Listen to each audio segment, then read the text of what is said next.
Welcome to the Exchange. I'm Guy Schoen, and this is our Qatar 2022 FIFA World Cup special episode.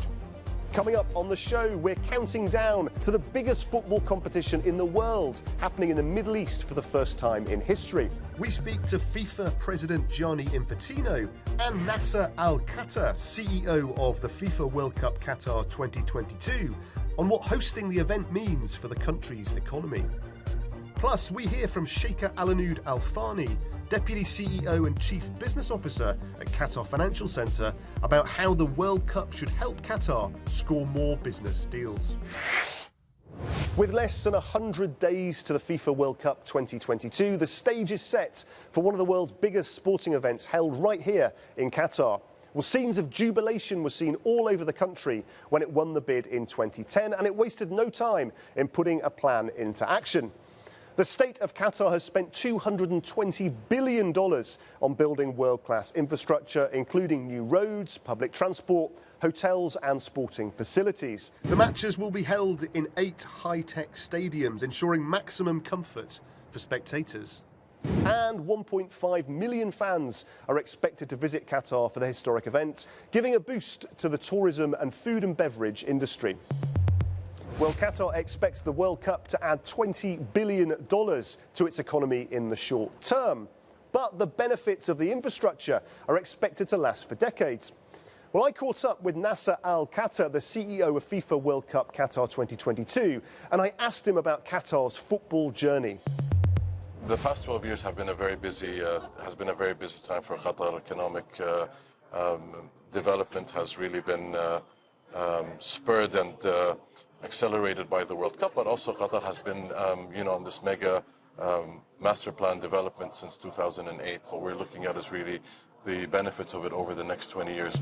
That was Nasser Al-Khater, CEO of FIFA World Cup Qatar 2022, expressing his confidence that efforts to build world-class infrastructure well ahead of the World Cup will pay off. Well, I also spoke to the FIFA President Gianni Infantino about Qatar's commitment to hosting this mega football competition, and this is what he had to say. Honestly, I've never seen a host being so ready so much in advance. All stadiums are finished. Infrastructure in terms of hotels and roads is being completed. Qatar is ready, FIFA is ready, the world is ready, and after some complicated times of pandemics and others, we really need to come again together. That's the FIFA President Gianni Infantino, who's looking forward to Qatar welcoming millions of fans and teams from around the world. Well, Qatar 2022 will bring the World Cup to the Middle East for the first time and give a boost to businesses and investors across the region. Let's hear more on this from Sheikh Al-Anud Al-Thani, Deputy CEO and Chief Business Officer of the Qatar Financial Centre. Thanks so much for joining us, Sheikh Al-Anud. Qatar has ambitions to be a major player on the world stage. How do you see this World Cup helping achieve that goal? In my opinion, delivering a successful World Cup will demonstrate that Qatar's sport industry is in a class unto itself. And Qatar has a one-of-a-kind opportunity to put itself on the international sporting map or on the international business and economic map. And the World Cup is just a small reflection of a massive effort. And I am personally confident that what they will see is a country that is rapidly developing into a global capital for sustainable development. Companies that want to change the world will recognize that Qatar is the place they will be best able to do it. Thank you, Sheikh Al-Anud, for your insight. Well, Qatar's financial commitments into building an infrastructure capable of hosting a super event like the FIFA World Cup has given many companies a boost, especially in the field of sports technology.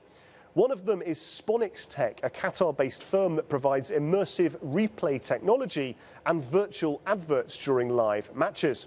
In just 2 years, they've partnered with the English Premier League and the FIFA Arab Cup. Our reporter Laila Hamaira has more.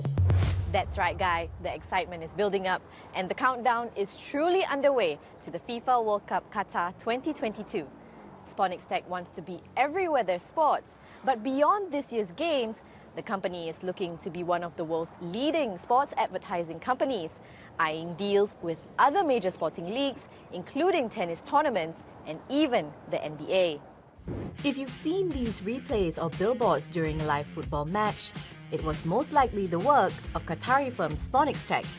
The immersive replay technology is being used in major football competitions like the FIFA Arab Cup, the Italian Serie A, and by broadcasters like Sky Sports. The uniqueness of our solution is we are just using a broadcast feed in our cloud servers, and we are sending back one feed or 5-10 different feeds to the broadcaster or to the right holder just in less than 2 seconds. Qatar's dedication to investing in sports infrastructure for the FIFA World Cup has undoubtedly given Exeange a boost.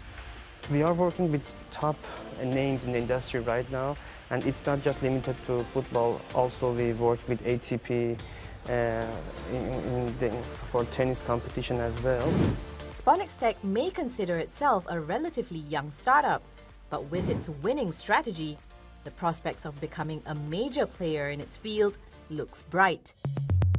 Now we've put a World Cup spin on our regular feature, Business in 60 Seconds. Start the clock. FIFA earned $5.4 billion of revenue from the 2018 World Cup. That's a 16% jump from its revenue since the 2014 edition of the event. But as a non-profit organisation, FIFA invests most of its earnings back into the development of football. In 2018, $4.3 billion was directly invested into football programmes. FIFA generated more than $3 billion in revenue from television and broadcast licensing rights during the previous World Cup. The popularity of football around the world has fueled fierce competition among global broadcasters. Fox won a bidding war with rival ESPN, clinching a $400 million deal with FIFA for television rights through this year's World Cup. And all the spending on advertising and marketing around the World Cup is set to hit a record this year, taking place in the lead up to Christmas and New Year's. Experts say Qatar 2022 has the potential to give the most unique experiences for brands. Not too bad. 2 seconds to go. Almost a World Cup winning performance.